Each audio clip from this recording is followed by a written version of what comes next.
અત્યારના કેદારભાઈ બેઠા છે, કેટલાક મમ્મીસ પણ અમને રિક્વેસ્ટ કરતા હતા ને, અત્યારે પીસીઆર ટીમે પણ મને કીધું છે કોઈ ટિપ્સ આપવાની છે, કોઈ અત્યારે જે તમે રીલ્સમાં કહેતા હો, અત્યારે બાળકો માટે કઈ જાણકારી તમે આપવા માંગતા હો કે જે વ્યુઅર્સ માટે, કેમ કે અત્યારે બહુ બધા એવા છે કે જે પેરેન્ટ્સ ઇન્ક્લુડિંગ મી કે જે હજી પણ પેરેન્ટિંગ શીખી રહ્યા છે અથવા તો તેમના બેબીઝને ઇશ્યુ હોય, તો તમે એના વિશે કંઈ કદાચ જો કહેવા માંગતા હો, એમના માટે કોઈ ટિપ્સ આપવા માંગતા હો. એના માટે એક સ્પેશિયલ કરીશું પોડકાસ્ટ આપણે. બટ એટલું ખરું કે બહુ ચિંતા ના કરવી. છોકરાઓ છે ને એ એટલા બધા અદ્ભુત છે કે એ લોકો કોઈને કોઈ રીતે તમને કમ્યુનિકેટ કરી જ દે.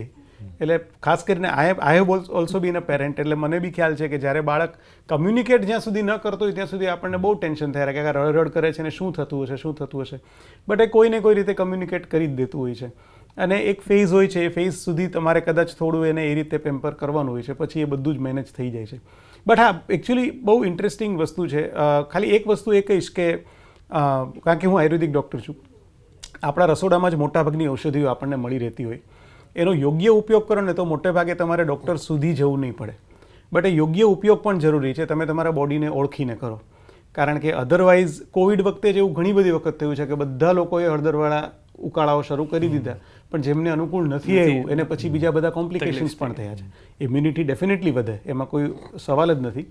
બટ ઇફ જો તમારા બોડીને અનુકૂળ નથી તો તમારે એ લેવું કે નહીં લેવું, તો કેટલી માત્રામાં લેવું, એ બધી વસ્તુ એવી છે કે તમારે એક વખત કોઈ પણ આયુર્વેદિક ડૉક્ટરની સલાહ પ્રમાણે એને ફોલો કરવું જોઈએ.